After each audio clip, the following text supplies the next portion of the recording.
Salut bande de motards, aujourd'hui on se retrouve dans une nouvelle vidéo où on va parler ensemble d'un craquage de slip complet de chez Honda avec une moto qui est complètement incroyable et qui avait tout pour réussir et pourtant elle aurait eu beaucoup de mal à se vendre. J'ai nommé la X11. Une moto que les plus jeunes d'entre vous vont certainement découvrir aujourd'hui et pourtant je te garantis qu'à la fin de cette vidéo, tu vas vouloir t'en acheter une. Et pour mieux comprendre l'essence de la X11, on est obligé de parler d'une autre Honda, la Honda CBR XX Blackbird. A l'époque, c'était la moto la plus rapide de chez Honda. Et d'ailleurs, si tu as vu la vidéo que j'ai faite sur la Yabusa, j'en parle en tout début, où je t'explique que c'était la première moto de série à dépasser les 300 km/h. Alors on est en 1999, et des ingénieurs de chez Honda qui étaient sous acide décident de prendre la XX et d'en faire un roadster. Et si tu sais pas ce que c'est que la XX, c'est ça. C'est une grosse sport GT aux performances tout bonnement hallucinantes. Une moto qui développait 164 chevaux pour 12,4 mètres-kg de couple. Elle était clairement pas destinée aux fragiles. Et avec la X11, ils vont enfoncer le clou en nous faisant un truc monstrueux. Alors bien sûr, ça va passer par quelques modifications et on va découvrir ça ensemble maintenant. Alors déjà, cette moto, elle fait partie de la catégorie des roadsters. Avec une particularité que les autres n'ont pas, c'est son cadre. Parce qu'elle est clairement équipée d'un cadre de sportive, qui sera propre à la X11 mais qui a été directement inspiré de la CBR. Et pour moi, c'est là la grosse particularité de cette moto parce que j'ai pas souvenir avant ça d'avoir vu des roadsters équipés avec un cadre de sportive.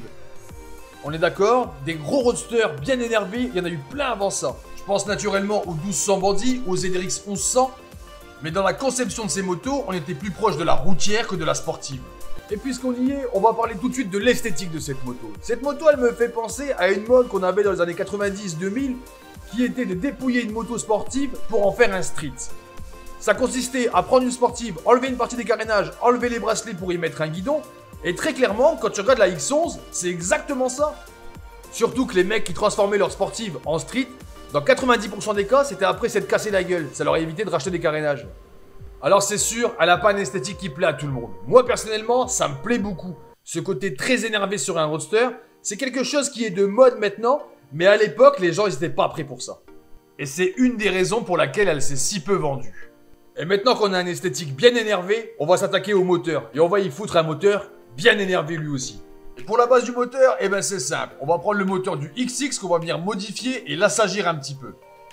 Alors on est sur un 4 cylindres injection, double arbre à cam en tête. Le tout équipé d'une boîte de vitesse 5 rapports. Il va développer 136 chevaux pour 11,3 mètres-kg de couple. Un couple de camion. Et il en faut parce que la bête, à sec, elle pèse 222 kg.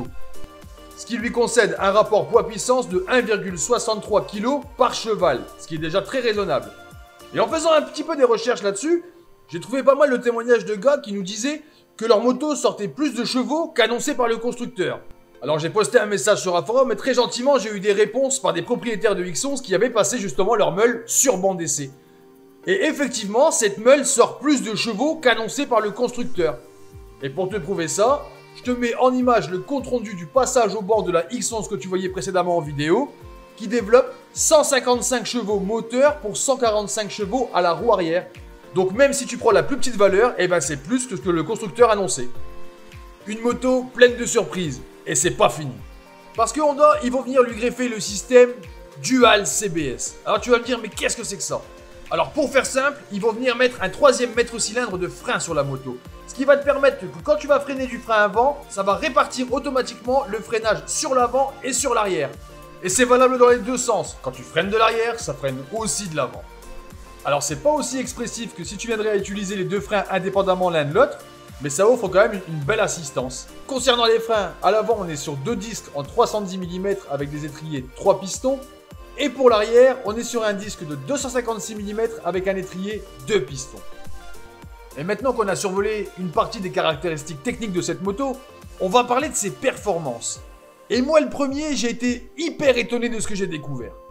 Tellement étonné que j'ai perdu un temps fou pour être sûr de ne pas venir te raconter des conneries.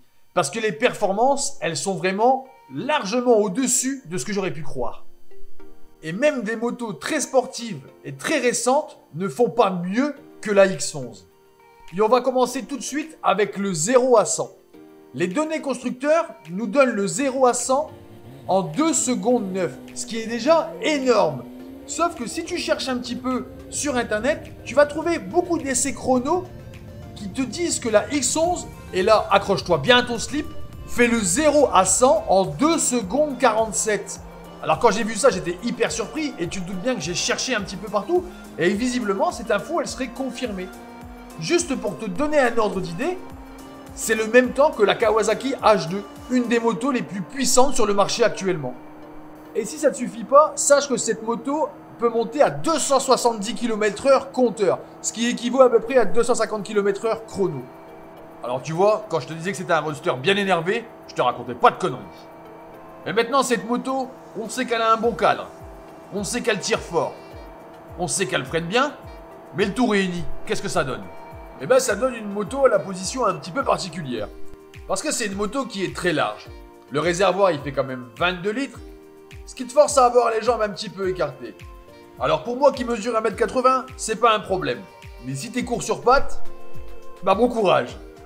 Pour ce qui est de la position du buste et des bras, on est clairement sur un roadster. T'es légèrement incliné sur l'avant, mais la position de conduite elle reste quand même assez confortable.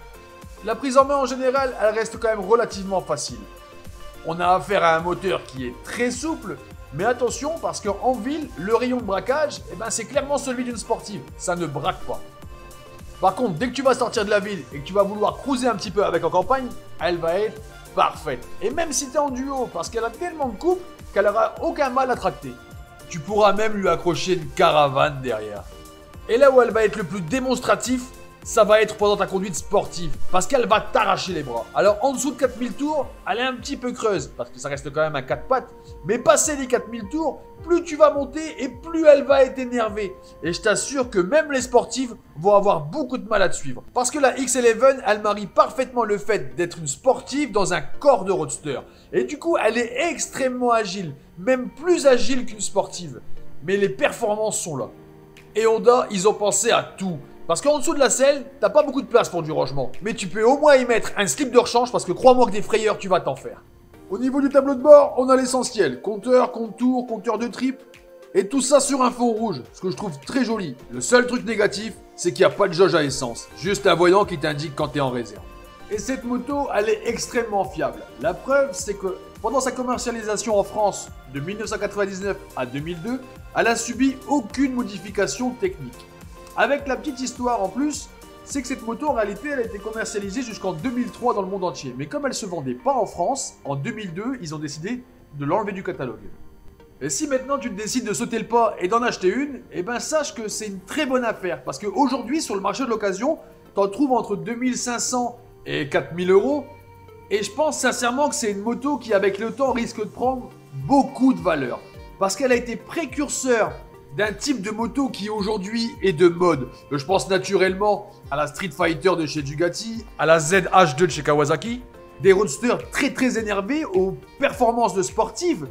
Et en fait, je pense que le gros problème de la X11, c'est qu'elle était beaucoup trop en avance sur son temps. Alors ok, l'esthétique de la moto, tu l'aimes ou tu l'aimes pas, mais à côté de ça, je trouve pas ce qu'on peut lui reprocher à cette moto. Et j'ai du mal à comprendre pourquoi elle n'a pas fonctionné, parce que pour moi, ça reste une très bonne moto aux performances incroyables qui sont encore dans les standards actuels.